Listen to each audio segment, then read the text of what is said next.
Durante la cena, mi hijo y su esposa dijeron, no eres bueno como mi nuevo padrastro, él nos compra mejores regalos. Sonreí y dije, tienes razón. Luego retiré el cheque que había escrito para el pago inicial de su casa. Lo rompí y dije, Pídanle también el pago inicial. Mientras ellos miraban horrorizados. Hola gente maravillosa, soy hijo y bienvenidos a Family Tales. La historia de hoy trata sobre un hijo adulto que le dice a su propio padre que no es tan bueno como su rico padrastro, que le compra mejores regalos. Y termina con el padre rompiendo tranquilamente un cheque de $40.00 para el pago inicial de una casa justo frente a ellos, dejando a su hijo y a su nuera en completo shock. Vamos a ello. Tengo 58 años, soy hombre y tengo un hijo de 29. Su madre y yo nos divorciamos cuando él tenía 7 años. Ella obtuvo la custodia principal. A mí me tocaban fines de semana alternos y festivos intercalados. Lo típico de principios de los 2000, cuando los tribunales prácticamente daban todo a las madres. Pague la manutención religiosamente durante 11 años. Nunca fue un solo pago. $1.400 al mes, lo cual era una parte importante de mi salario como electricista en ese entonces. Conduce una camioneta de 12 años de antigüedad para que mi hijo tuviera lo que necesitaba. Viví durante años en un apartamento de una sola habitación para poder llevarlo a partidos de béisbol, comprar regalos de cumpleaños, pagar la mitad de sus útiles escolares, incluso cuando legalmente no estaba obligado a hacerlo. Mi ex esposa se volvió a casar cuando mi hijo tenía 10 años. Su nuevo esposo era asesor financiero y ganaba aproximadamente el triple que yo. Me alegra por ella, de verdad. Quería que mi hijo tuviera una vida cómoda, aunque no fuera yo quien le diera los lujos. Pero con los años, algo empezó a torcerse. Mi hijo empezó a comparar. Al principio lo entendía, era un niño. Mi padrastro me compró una PlayStation por mi cumpleaños, cuando yo había ahorrado meses para comprar una bicicleta. Mi padrastro nos llevó a Hawaii, cuando yo estaba planeando un viaje de camping al parque estatal. El coche de mi padrastro es mucho mejor que el tuyo. Los niños no entienden el dinero. Yo lo sabía. No me lo tomé como algo personal. Simplemente seguí presente, seguí siendo su padre y haciendo lo que podía con lo que tenía. El problema es que los patrones que comienzan en la infancia no siempre desaparecen en la adultez. Mi hijo se graduó de la universidad, a la cual contribuí con $23.00 durante 4 años. Consiguió un buen trabajo en marketing. Conoció a su ahora esposa hace unos 3 años. Se comprometieron el año pasado y se casaron hace 6 meses. La boda fue interesante. Su padrastro pagó la mayor parte y se aseguró de que todos los supieran. Dio un brindis de 15 minutos hablando de sus propios logros y de cómo había convertido a mi hijo en el hombre que es hoy. Yo estaba sentado cerca del fondo. Di un brindis breve. Lo entrega mi hijo una tarjeta con un cheque de $5.000 como regalo de bodas. El padrastro les regaló una luna de miel de 2 semanas por Europa. Mi hijo lo abrazó primero a él. Lo agradeció con un discurso. Mi tarjeta recibió un gracias, papa, y un abrazo lateral. Lo dejé pasar. Era su día. Pero el domingo pasado fue diferente. Mi hijo y su esposa me invitaron a cenar a su apartamento de alquiler. Dijeron que querían hablar de algo importante. Pensé que iban a anunciar un embarazo o una mudanza. No sabía que yo llevaba meses planeando algo.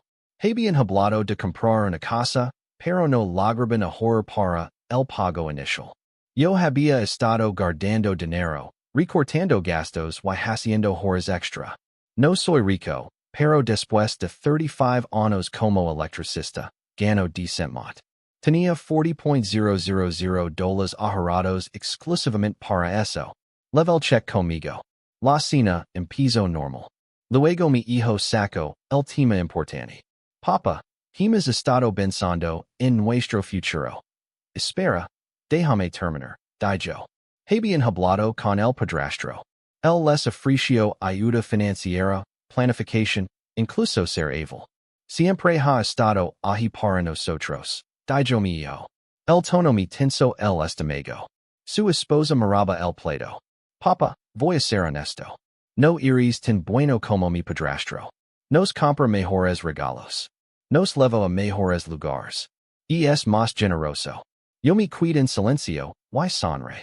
Tienes razón, dije con calma. Saca el cheque y lo puse sobre la mesa. Esto había ser el pago inicial de su casa. $40,000. Los ojos de mi hijo se abrieron. Su esposa agarró el cheque, temblando. Lo recupera de sus manos. Pero tienes razón. No soy tan bueno como él. Rompí el cheque. Pídanle él también el pago inicial. Me levanté y me fui. Se quedó en silencio. Tu padrastro apareció en tu vida cuando tenías 10 años, con un gran salario y un buen coche. Yo estuve allí desde el minuto en que naciste, sin nada más que mis manos y mi amor por ti. Y ahora te tienes ahí y me dices que no soy tan bueno porque él puede firmar cheques más grandes. Eso no es lo que yo. Eso es exactamente lo que dijiste. Solo que ahora por fin te estoy creyendo. Entonces empiezo a llorar. Llorar de verdad.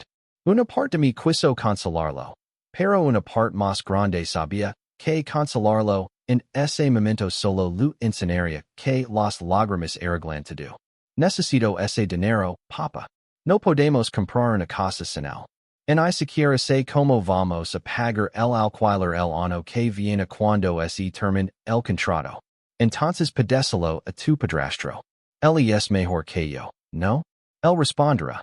No nos va a dar $40,000 para el pago inicial. ¿Por qué no? Pago tu luna de miel. Pago la mayor parte de tu boda. Te da mejores regalos.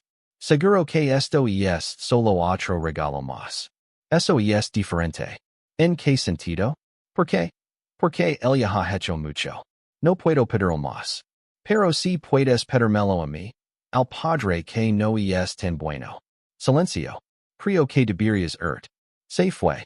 Pero esto es lo que descubrí al día siguiente por boca de mi ex esposa, que volvió a llamar. Esta vez, dispuesta a escuchar de verdad. Al parecer, mi hijo y su esposa habían creado una clasificación. No estoy bromando. Una clasificación literal de los miembros de la familia Baida, en lo que aportaban a sus vidas. Su padrastro estaba en el puesto número 1. Su madre en el número 2. Los padres de su esposa en el número 3. Yo estaba en el número 4, por debajo de los padres de su esposa que, y no puedo enfatizar esto lo suficiente, lo conocen desde hace solo 3 años. Mi ex esposa me contó esto esperando que yo fuera comprensivo, que entendiera que nuestro hijo era inmaduro y que no había corrido hasardano. Mi respuesta fue, si soy el número 4, entonces dar como número 4, que es nada. Me colgo. Actualización 2. 2 semanas después. Bien, aquí es donde se pone interesante. La primera semana fue más o menos lo que cualquiera esperaría. Mi hijo oscilaba entre la IRA y las súplicas. Su esposa me envió un correo electrónico larguísimo sobre cómo la familia debería apoyarse incondicionalmente y sobre cómo yo los estaba castigando por ser honestos. No respondí. Mi ex esposa intentó mediar sugiriendo una cena familiar. Rechace la idea, pero entonces mi hijo fue a ver a su padrastro. Sé esto porque mi ex esposa me lo contó. Al parecer, decidió mantenerme informado como una especie de reportera neutral, aunque claramente se pone del lado de nuestro hijo. Esto fue lo que pasó. Mi hijo se sentó con su padrastro y su madre y les explicó la situación. El pago inicial, yo rompiendo el cheque, todo. Según mi ex, lo planeó así. Papa explotó por nada y ahora no podemos comprar una casa. La respuesta del padrastro fue oro. Oro puro. Por que tu padre biológico tendría que ser responsable de tu pago inicial? Eso es mucho pedir. Al parecer, mi hijo explicó que yo había estado planeando darles el dinero.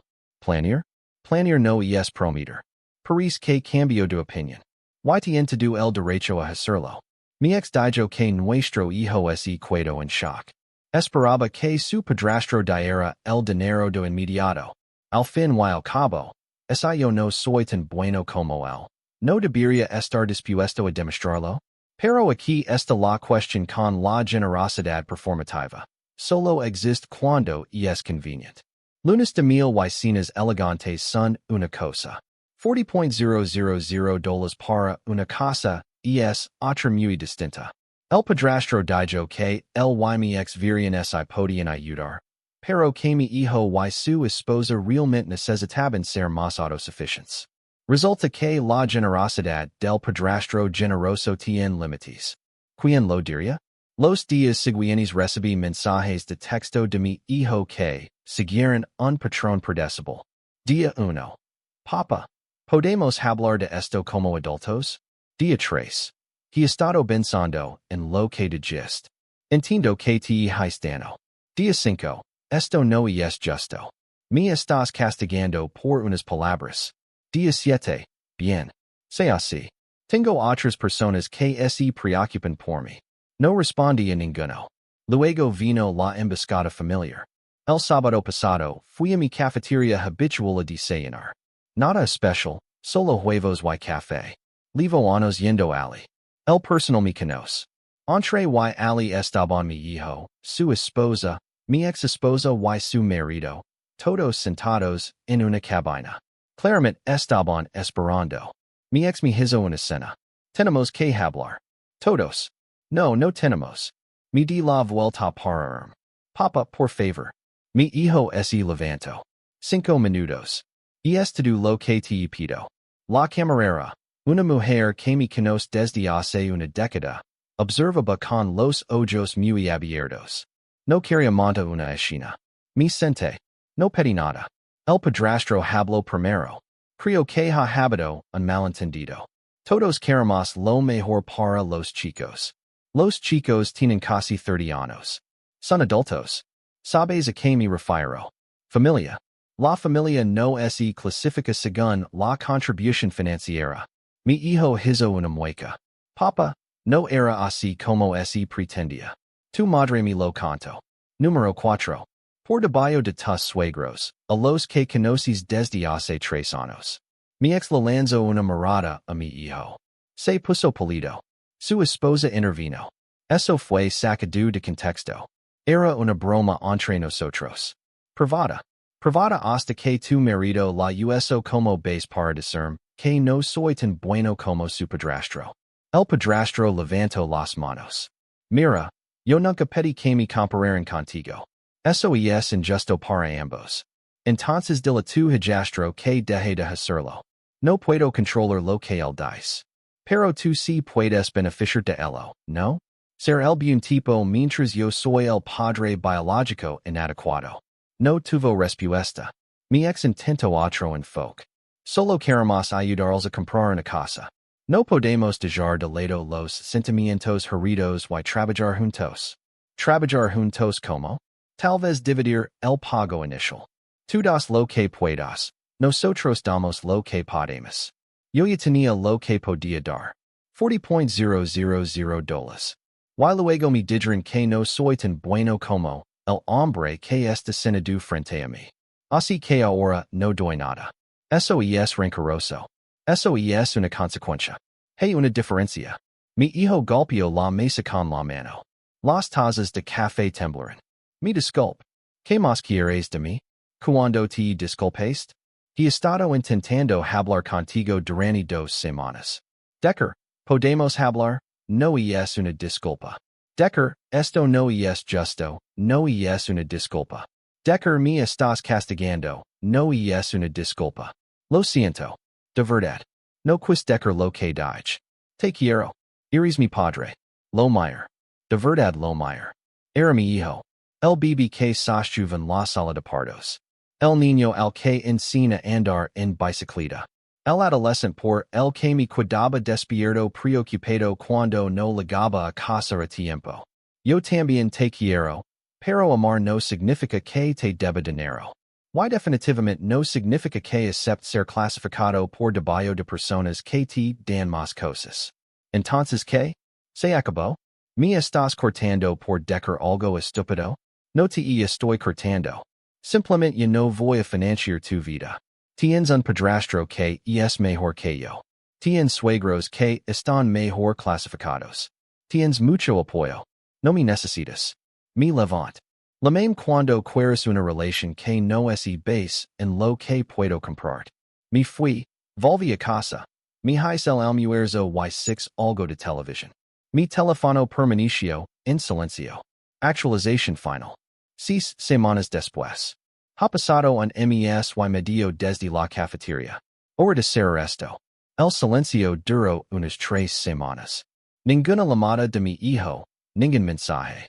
Su esposa nunca volvió a contactarme después de la emboscada. Mi ex esposa envió un solo mensaje diciendo: Espero que estés contento. Lo ignoro. Entonces recibí una llamada de una fuente inesperada. Mi hermana. Viva varios estados de distancia y hablamos quizá una vez al mes. Sabía del divorcio, sabía de mi hijo, pero nunca la había cargado con los detalles de nuestra relación complicada. ¿Qué la hiciste tu hijo? No me di cuenta de que la noticia viajara tan rápido. Su esposa me contactó por redes sociales. Dijo, has abandonado tus deberes como abuelo. No tengo nietos. Está embarazada. Eso me golpeó. No voy a mentir. Mi hijo había a ser padre. Yo había a ser abuelo. No me lo dijo. Al parecer, planeaban anunciarlo en esa cena antes de que todo explotara. Me senté con fuerza. Nunca dijeron nada sobre un embarazo. Ella dijo que iban a discutirlo después de la conversación sobre el pago inicial. Pensaron que serías más generoso si sabías que venía un nieto. Más generoso. Otra vez el dinero. Todo siempre volvía al dinero. Así que estaban programando el anuncio del embarazo para maximizar su ganancia. No lo digas así. Eso es exactamente lo que es. Mi hermana suspiró. Tal vez. Pero de verdad quieres perder la vida de tu nieto por esto? No me estoy perdiendo nada. Lo dije que me lamara cuando quisiera una relación que no es basada en lo que yo puedo dar. Esa oferta sigue en pie. Y no lama. Entonces saber exactamente en qué lugar estoy. La llamada terminó poco después. Esa noche me quedé mirando al techo, pensando en todo. Y esto fue lo que decidí. No había a perseguirlo. No había a roga. Si mi hijo me quería en su vida y en la vida de su hijo, sabía perfectamente cómo contactarme. La pelota estaba completamente en su cancha. 2 semanas después de la llamada de mi hermana, recibí un correo electrónico de mi hijo. No un mensaje de texto, no una llamada, un correo. Era largo. Voy a resumir los puntos clave. Se disculpo. De verdad ese disculpo. Reconoció que lo que dijo fue hiriente y estaba mal. Dijo que había estado reflexionando sobre nuestra relación y que ese día, cuenta de que me había dado por sentido durante toda su vida adulta. Dijo que su padrastro se había negado por completo a ayudar con el pago inicial. Al parecer hubo una gran discusión por eso, y eso lo obligó a replanearse muchas cosas. Pero aquí está la parte que realmente me legó. He estado pensando en los viajes de campamento que hacíamos, esos de los que me quejaba porque no eran Hawaii. Recuerdo cuando me enseñaste a pesca, a hacer una fogata y a identificar constellations. Recuerdo los malvaviscos y los chistes horribles de papa. Estaba tan enfocado en comparar lo que tú me dabas con lo que me daba mi padrastro que olvidé lo que realmente me diste. Tiempo, atención, a ti mismo. Eso importa más que los boletos de avión. Me tomo demasiado tiempo darme cuenta. Me pregunto si podíamos vernos para tomar un café. Solo los dos. Sin su esposa, sin su madre, sin su padrastro. Solo el y yo. dije que nos encontramos en una cafetería cerca de mi apartamento. Se veía más delgado que la última vez que lo había visto. Estresado. Serán futuro padres en el dinero con el que contabas hace eso. La conversación fue incómoda al principio. Charla trivial, el clima, su trabajo. Luego entramos en lo importante. No espero que me devuelvas el dinero, dije. No estoy aquí por eso. Bien, porque ese barco ya zarpó. Lo sé. Solo. Necesito que sepas que ahora entiendo lo que sacrificaste, lo que hiciste por mí. Fui un niño mamado que se convirtió en un adulto mamado. Y dije algo imperdonable. Dolió. Lo sé. Nos quedamos en silencio un momento. Voy a ser abuelo, dije finalmente. El sonrió. La primera sonrisa genuina que lo había visto en meses. Sí. Y es una niña. Nace en 5 meses. Felicidades. Gracias, papá. Más silencio. Quiero que estés en su vida. Quiero que conozca a su abuelo. El verdadero. El que está presente incluso cuando no pueda permitirse regalos caros. Me gustaría eso. ¿Podemos empezar de nuevo? No con el tema del dinero. Solo ser padre y hijo otra vez. Piensa en ello. En los años cinchindom, en segundo plano. En la cena, donde me clasificó como número 4. En el cheque que rompí, en pedacitos. Pero también piensa en los viajes de campamento, los partidos de béisbol, las llamadas telefónicas.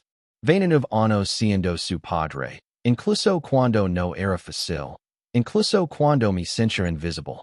Podemos intentarlo. Se inclinó sobre la mesa y me abrazo.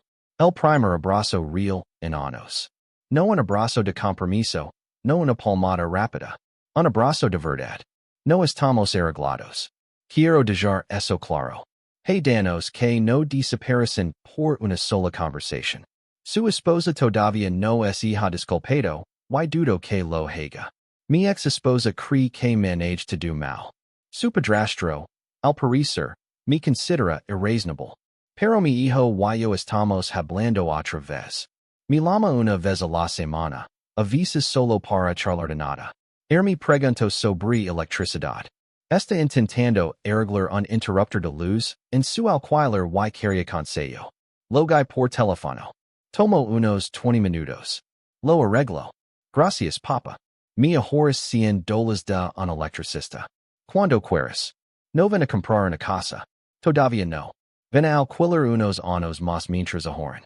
Su padrastro terminó ofreciendo $10,000 como regalo por el bebé, que van a usar para comprar un coche usado porque el suyo es averio.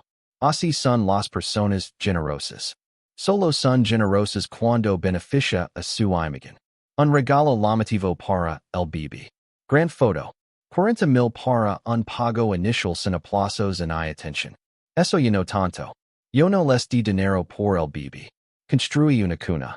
Pasé 3 fines de semana en mi garage trabajando con planos que encontré en internet. Madera de roble, lajada a mano, acabada con un barniz no tóxico. Es el mueble más bonito que he hecho en mi vida. La levé el fin de semana pasado. Mi hijo la miró durante mucho tiempo. ¿Tú hiciste esto? Sí. Yes, papá. Esto es hermoso. No fue caro. Solo tomó tiempo. Lo entendió. Lo 6 en su cara. Por fin lo entendió. Su esposa no dijo mucho.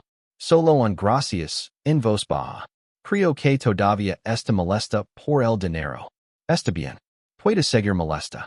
No rompí ese cheque para ganar concursos de popularidad. Lo rompí porque, finalmente me valoré lo suficiente como para negarme a seguir siendo devaluado por mi propio hijo. Y lo haría otra vez.